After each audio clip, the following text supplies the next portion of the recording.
I hated farm life. I wanted to go to the city where, as I approached 16, I had several uncles that was in Chicago, and I just, people I knew that was there. So I wanted to go to Chicago. So my father finally agreed that I could go to Techny, Illinois, and work there, and if I wanted to study to be a priest. So I went out there and I worked, but I decided I didn't want to be a priest. And I decided farm work was the same in the north as it was in the south. It was still all hard work and very little pay. How long did it take you to decide you didn't want to be a About priest? 3 months. So I went over to Evanston, which is a bordering suburb of Chicago.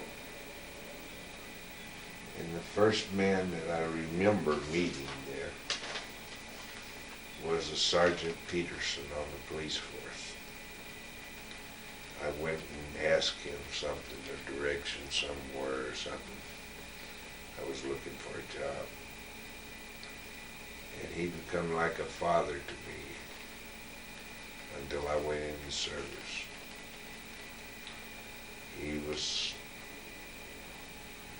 He made me be in at a certain time at night, and I didn't even live with him. He said, I don't want to catch you on the street after 10 o'clock. And I was scared of him, so I did what he said, but he kept me out of trouble. So one night, what brought that on though, was I was working at the North Shore Hotel in Evanston. And going home, I could cut across the alley and come out in front of the police station. And I got into it with a kid that bellhopped there with me. He put on my clean uniform that I had paid to have clean and wore it. And I didn't make all that much money to start with. And dry cleaning was expensive in those days. So, in comparison to what you made.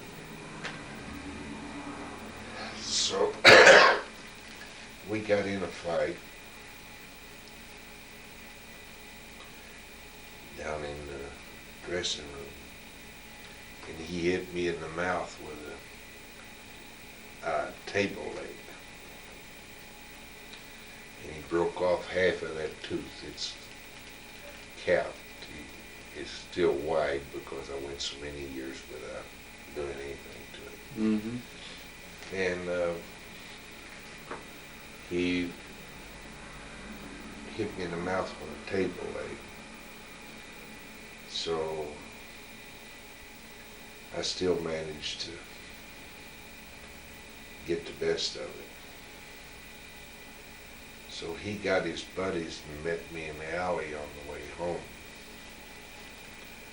And the next day, there was 10 of them. And they had baseball bats and clubs. And they were going to work me over, but good. So he was up at the front of the gang and he had a baseball bat. And I just walked straight toward him, never slacked off, grabbed that baseball bat out of his hands and busted both his knees. Mm-hmm. And the rest of them took off running.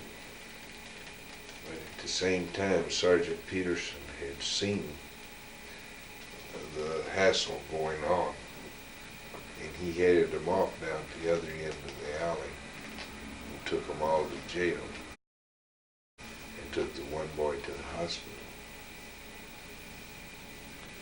And so he told me, he says, I know you wasn't at fault, but he says, if I ever see you on the street after 10 o'clock at night, I'm going to put you in jail and throw the key away. So I was always pretty particular not to do anything wrong. And then I went in the Navy when I was 17.